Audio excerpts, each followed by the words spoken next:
அருள் TV நேயர்களுக்கு அடியேன் உங்கள் சிவயோகி சிவசக்திமான் சுவாமிகள் வணக்கத்தை தெரிவித்துக் கொள்கிறேன். அன்பு நேயர்களே, இந்த பதிவில் சனி வக்ரகதி பலன்கள். இந்த வருஷம் மார்ச் 6ஆம் தேதி வாக்கியப்படி கும்பராசியிலிருந்து சனி பகவான் மீனராசிக்கு பயிற்சியானார். இப்போது அவர் வக்ரம் பெறுகிறார். மீனராசியிலிருந்து சற்றே பின்னோக்கி நகர்ந்து தன்னுடைய நிலைப்பாட்டை மாற்றிக்கொள்ளும், தன்னுடைய குணம் மாறிக்கொள்ளும். அப்போ இதனால என்னென்ன மாற்றங்கள் ஏற்படும், 12 ராசிகளோட பலன்கள் என்ன, அதை பற்றி தான் இப்போ இந்த பதிவில் விளக்கமாக சொல்ல போகிறோம். துளாராசிக்காரர்களுக்கு ஒரு ஏக்கம், ஒரு தயக்கம், எதுவுமே வரமாட்டுது, எதுவுமே நடக்க மாட்டுது அப்படின்றது தான் ஒரு ஏமாற்றமாக இருக்கே வாழ்க்கையில். எதுவும் வாங்க முடியல, எதுவும் விற்க முடியல, இப்படி எல்லாமே அல்லல் பட்டு துயரப்பட்டு தவிச்சுக்கிட்டு இருந்த உங்களுக்கு இந்த சனி வக்ரகதி நல்ல நிலைமை கொடுக்கும். கொடுக்கல் வாங்கல் முதல்ல கரெக்டாக கொடுக்கும். நம்மளால் எதிர்பார்த்து இந்த பணம் கைக்கு வராமல் இருக்கே, நம்ம ஃபோன் பண்ணி கேட்குறோம், ஒரு பதில் சொல்ல மாட்டுறாரு. எனக்கு வந்தால் நான் தரேன், தரமாட்டேன் நான் சொல்கிறேன், இப்படி தானே சொல்கிறாரு, இப்படி தான் நீங்கள் சலிச்சிட்டு இருந்தீங்க. அது இப்போ கிடைக்கும். கொடுக்கல் வாங்கல் சீராகும். உங்களுக்கு வர வேண்டிய வருமானங்கள் வந்து சேரும், வருவாய் பெருகும். வீட்டில் ஒருத்தருக்கு ஒருத்தர் அன்பு, ஆதரவு இதெல்லாமே இருக்கும். சண்டை போட்டு இருந்தவங்க அன்பாக பேசுவாங்க, ஆதரவாக பேசுவாங்க. அதெல்லாம் மாற்றங்கள். கணவன் மனைவி உறவு ரொம்ப பிரச்சனையாக இருந்தது, ஏட்டிக்கு போட்டியாக இருந்தது. நீ என்ன சொல்கிறது, நான் என்ன கேட்குறது, இப்படி தான் இருந்தது. அது அப்படியே மாறிடுச்சு. பங்குதாரர்கள் தொழிலில் வியாபாரத்தில் உங்க கூட இருந்திருப்பாங்க, உங்களோட உழைச்சிருப்பாங்க, லாபமும் பார்த்துருப்பாங்க. நடுவில் நல்ல கெட்ட நேரம் வந்து நஷ்டத்தையும் சந்தித்து இருப்பார்கள். அப்புறம் வேலைக்கு போயிருப்பாங்க. அவங்க இப்போ மீண்டும் வருவாங்க. இப்போ நல்லா வரும்போது நல்லமே நடக்கும். அவர்கள் மீண்டும் வந்து இணைவர். வாழ்வாதாரம் மேம்படக்கூடிய விஷயங்கள் எல்லாமே நடக்கும். பயணங்களும் தொடர்ந்தபடி இருக்கும். ஒரு ஊருக்கு போயிட்டு வந்து டக்குன்னு இன்னொரு ஊருக்கு போகிற மாதிரி ஒரு பயணம் அமையும். ஆசைகள் படிவைகள், இடம் மாற்றத்தையுமே மாற்றிக்கொள்ளலாம். இப்போ ஒரு இடத்துல வியாபாரம் இல்லாமல் இருந்து அந்த இடம் போனால் கிடைக்கும், நம்ம கண்டிப்பாக இடத்தை மாற்றிக்கலாம். இடமாற்றத்தை விரும்பி ஏற்றுக்கொள்வீர்கள், அதுதான் அப்படி சொல்லியிருக்கேன். உங்களுடைய உறவுகள், நட்புகள் இவங்க எல்லாமே இருப்பாங்க இல்லையா, இருப்பார்கள், போவார்கள், வருவார்கள், இப்படி தான் இருக்கும். தக்க சமயத்தில் உதவி புரிவார்கள். அதுக்குள்ள பலன் தான் இப்போ வந்திருக்கு. இப்போ அவர் இது மாதிரி இருந்தால் நல்லாயிருக்குமே, அவர் உதவி பண்ணால் நல்லாயிருக்கும் அப்படின்னு நினைப்பீங்க, டக்குன்னு அவரே செஞ்சுருவார். அதுதான் நல்ல நேரம்னு சொல்கிறது. அது இல்லாமல் சகோதர வகையிலுமே பெரியவங்க இருப்பாங்க, உங்களோட வயசில் மூத்தவங்க பெரியவங்க, அவங்க மூலிமா நல்ல விஷயங்கள் நடக்கும். சுக்கிரன் குறிக்கிறது மகாலட்சுமி அம்சத்தை குறிக்கும். மகாலட்சுமியோடைய அதிதேவதை தான் சுக்கிரனுக்கு. அப்போ லக்ஷ்மிக்கு உரிய தெய்வமான சாந்த சுரூபினி தெய்வங்கள் பார்க்கறதுக்குமே கொள்ளை அழகாக இருப்பாங்க. கண் கொள்ளா பார்த்துக்கிட்டே இருக்கணும் போல. இப்போ இந்த அம்மாவை பார்த்தா அப்படி தான் பேசுவோம், நம்ம நினைப்போம். கற்பகாம்பாள்னு இருப்பாங்க, காமாட்சி இருப்பாங்க, மீனாட்சி இருப்பாங்க. திருநங்கைகள் வழிபாடு உங்களுக்கு ரொம்ப, திருநங்கைகள் இருக்காங்க இல்லையா,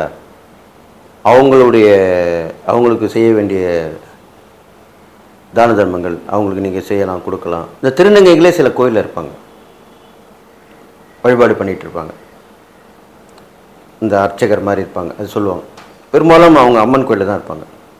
அது இப்போ ஆடி மாதம்லாம் வந்து நடந்துட்டுருக்கு. அப்படிப்பட்ட அந்த கோயிலுக்கு சென்று சாதாரணமாக அவங்க வாங்கிப்பாங்க. நீங்கள் இன்னும் அந்த கோயிலில் இருக்கவங்களுக்கு செஞ்சால் இன்னும் விசேஷம் அதிகம். கோயிலில் இருக்கிற திருநங்கைக்கு செஞ்சால் இன்னும் அதிகமாக பலன் கிடைக்கும். அவங்களுக்கு உதவியான தேவையெல்லாம், அவங்களுக்கு வசதி வாய்ப்புகளுக்கு பொருள் வாங்கி கொடுக்கலாம், பணமாக கொடுக்கலாம், இது மாதிரிலாம் பண்ணிட்டு வரலாம். அது இல்லாமல் முக்கியமான ஒரு நிகழ்ச்சி உங்கள் வாழ்க்கையில் ஏற்படும் இந்த துளாராசிக்காரங்க இந்த சனி வக்ரகதி காலத்தில். அதை முழுமையோடு நீங்கள் ஏற்றுக்கொள்ள வேண்டும், மனப்பூர்வமாக. அப்போ அதுலேருந்து நல்லா வந்துடுவீங்க. அதை தவிர்த்தாலோ, அந்த வாய்ப்பை வரவிடாமல் செய்தாலோ நஷ்டம் உங்களுக்கு தான். எப்பவுமே வாய்ப்பு வரும்போது அதை பயன்படுத்திக் கொள்ள வேண்டும். அதுதான் நல்ல ஒரு புத்திசாலிக்கு அழகு. அது இல்லாமல் இந்த வியாபாரிகள் இருக்காங்க இல்லையா, இதில் இப்போ ஒரு சூட்சமான பரிகாரம் சொல்லணும். துளாராசியில் பிறந்தவங்களுக்கு இந்த வியாபாரிகள் வந்து பார்த்திங்கன்னா கடை வச்சு வியாபாரம் பண்ணுறவங்க இருப்பாங்க. ஆனால் ரோட்டு ஓரத்தில் வண்டி போட்டு வியாபாரம் பண்ணுறவங்க, பிளாட்பாரத்தில் வச்சு பொருள் வச்சு வியாபாரம் பண்ணுறவங்க, இவங்ககிட்ட பொருள் வாங்குறது இல்லாமல் அவங்களுக்கு தேவையான உதவிகள் கூட நீங்கள் செய்யலாம், கேட்கலாம். அவங்களாம் பெரியசாக ஒன்றும் சம்பாதிக்க போகிறதில்ல. ரோட்டில் வண்டி வச்சு வியாபாரம் பண்ணுறவங்க, பிளாட்பாரத்தில் போட்டு வியாபாரம் பண்ணுறவங்க, இவங்களுக்கெல்லாமே இந்த தான தர்மம் செய்யும்போது இரட்டிப்பு பலன் கிடைக்கும் உங்களுக்கு. இந்த பிளாட்பாரத்தில் போட்டிருக்கவங்களாமே சில நேரத்தில் காவல்துறை வந்து எடுத்துருவாங்க, அரசாங்கத்துடைய அனுமதி கிடைக்காது சில நேரங்களில். அப்புறம் திருப்பி மீண்டும் வந்து போய் கெஞ்சி கூத்தாடி பர்மிஷன் வாங்கிட்டு வந்து போட்டுப்பாங்க. இது ஒரு தொடர் கதையாகவே இருந்துக்கிட்டு தான் வருது. அப்படிப்பட்டவர்களும் நீ உதவி ஒத்தாசை பண்ணணும், தானம் பண்ணணும்.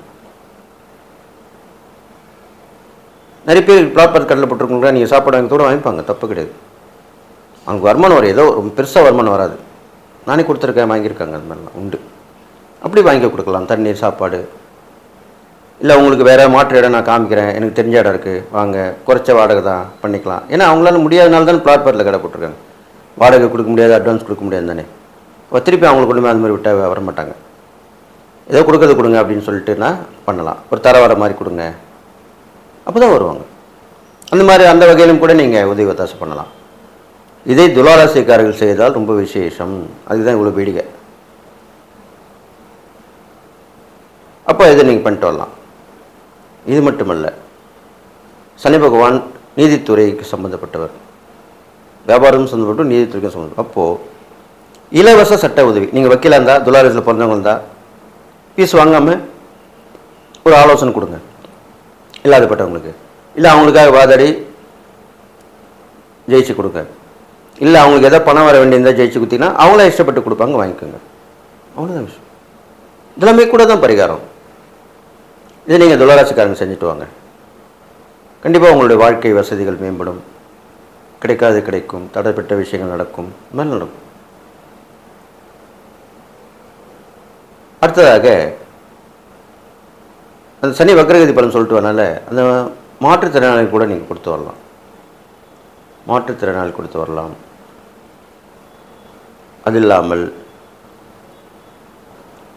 சில பேர் நடக்க முடியாமல் இருப்பார்கள், அவர்களுக்கு உதவி செஞ்சுட்டு வரலாம். ஒரே இடத்துல இருப்பாங்க, அவங்க வேறு இடம் போக முடியாது, அப்படியே உடல்நிலை சூழ்நிலை எப்படி இருக்கும், அப்படிப்பட்டவங்களுக்கு நீங்கள் உதவி பண்ணிட்டு வரலாம். இதெல்லாம் தொடர்ந்து செய்து வர வேண்டும். இல்லை என்றால் சனிக்கிழமை மட்டுமாவது செய்து வர வேண்டும். அடுத்ததாக இந்த துளாராசியில் பிறந்தவர்கள் படிப்பு சம்பந்தப்பட்ட விஷயங்களுக்கு வெளியூர் போகலாம், வெளிநாட்டு போகலாம். படிப்பு சம்பந்தப்பட்ட விஷயங்களுக்கு மட்டும்தான், தொழில் மூலிமா வியாபாரம் மூலிமா போக வேண்டாம். படிப்பு சம்பந்தப்பட்ட மட்டும் போயிட்டு வரலாம். அது போயிட்டு இருந்தீங்கன்னா உங்களுக்கு ஓரளவுக்கு நல்லது நடக்கும். அதுக்கப்புறம் பார்த்தீங்கன்னாக்கா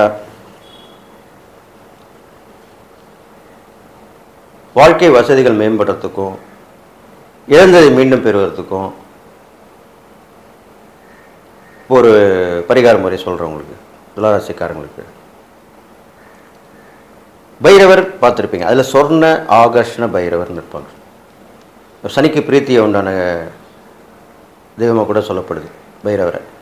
அதில் பைரவரில் சொர்ண ஆகர்ஷண பைரவர், அவரை வழிபட்டு வரலாம் வெள்ளிக்கிழமையில். அதில் ஒன்று செய்யலாம். அது நீங்கள் வழிபட்டு வரும்போது அந்த ரூபா பைசா காசெல்லாம் சொல்லுவோம், அதை அங்குள்ள ஆலய அர்ச்சகர் குருக்கள் அர்ச்சகர் அந்த மாதிரி இருப்பாங்க, அவங்ககிட்ட கொடுத்து அதை நம்ம எடுத்துகிட்டு வந்து அந்த இல்லாதப்பட்டவங்களுக்கு கொடுக்கணும். அப்போது ஐயோ சாமிகிட்ட வச்ச காசு எப்படி நம்ம அவங்களுக்கு கொடுக்குறது அப்படி நினைக்கக்கூடாது. இது ஒரு தியாகம் பண்ணணும், ஒரு பரிகாரம்னு தியாகம் பண்ணணும். சாமிகிட்ட வச்ச காசு நீங்கள் கொடுத்தா அப்போ சாமி என்ன நினைக்கும், நம்மகிட்ட வச்ச காசையே அவன் இல்லாதப்பட்டவங்க கொடுக்குறான், அவங்க நல்லா இருக்கணும்னு. அப்போ இவனுக்கு நம்ம கண்டிப்பாக நம்ம செஞ்சு தான் ஆகணும், நல்லது பண்ணி தான் ஆகணும். அப்படி தானே ஜெயிக்கும் அந்த தெய்வம் நினைக்கும். ஏழையின் சிரிப்பில் தானே இறைவனை காண்போம் அப்படின்லாம் சொல்லிட்டு போயிருக்காங்க இல்லையா. அப்போ அப்படி செய்யுங்க. இந்த சொர்ண ஆகர்ஷண பைரவர்கிட்ட காசு வச்சு அது கொடுத்து வந்தீங்கன்னா அவர் பெருசாக ஒன்று பெருசு கூடிய சொன்ன ஆகிட போகிறதில்ல. ஏதோ அந்த அவருக்கு அந்த இல்லாதப்பட்டவர் கொஞ்சம் நல்லது நடக்கும், உங்களுக்கும் நடக்கும். உங்களுக்கு முக்கியமான விஷயம் நடக்க வேண்டியிருக்கும்ல, அது இன்னும் கண்டிப்பாக நடக்கும். 1க்கு 2ஆக வரும். ஃபார் எக்ஸாம்பிள் சொல்லணும்னாக்கா, ஒரு வழக்காடின்னு இருக்கீங்க, ஒரு தொகை உங்களுக்கு வர வேண்டிய நஷ்டஈடு கேட்டிருக்கீங்க, அது கேஸ் முடியாமல் இருக்குது, நீங்கள் கேட்ட தொகையை விட கம்மியாக தான் கிடைக்குதுன்னு சொல்கிறாங்க. அப்போது இது மாதிரி பண்ணிங்கன்னா உங்களுக்கு என்ன நடக்கும்னா, அட்வொகேட் மூலிமா திருப்பி ஒரு அப்பீல் போகலாங்க, நம்ம திருப்பி பேசலாம், திருப்பி உங்களுக்கு எக்ஸ்ட்ரா காசு நான் வாங்கி தரேன் அப்படின்னு தான் சொல்லுவார். இதெல்லாமே நடக்கும். இதெல்லாம் நடந்திருக்கு. அதனால தான் நான் சொல்லிட்டு வரேன். நஷ்டஈடு தொகை அதிகமாக வரும் உங்களுக்கு. அதற்குண்டான பரிகாரமாக தான் இப்போ சொல்லி. கடவுள் அருள் டிவியை பார்த்தமைக்கு நன்றிகள். மேலும் இது போன்ற தகவல்களை தெரிந்து கொள்ள கடவுள் அருள் டிவியை சப்ஸ்கிரைப் செய்யுங்கள். மறக்காமல் பெல் ஐக்கானை கிளிக் செய்யுங்கள்.